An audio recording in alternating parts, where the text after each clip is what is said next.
शेतकरी मित्र हो, बॅक टू रिच किटमध्ये काय आहे तर याच्यामध्ये 8 प्रकारचे बेनिफिशियल मायक्रोब्स आहे, ज्याच्यामध्ये 7 प्रकारचे हे मित्र जीवाणू आहे आणि 1 प्रकारची ही मित्र बुरशी आहे. लक्षात घ्या स्पेसिफिकली काय आहे याच्यामध्ये. तर याच्यामध्ये आहे ॲझोटोबॅक्टर, जो नत्राचं स्थिरीकरण करून पिकाला उपलब्ध करतं.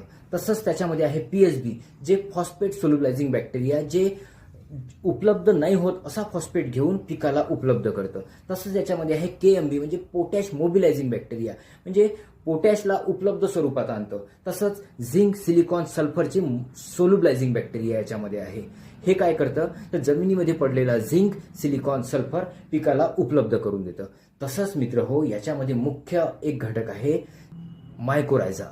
मायकोरायझा काय काम करतं तर जमिनीमध्ये पडलेले अन्नद्रव्य पिकाला उपलब्ध करून देण्याचं काम करतं. एक रूट झोन पिकांचं जमिनीमध्ये तयार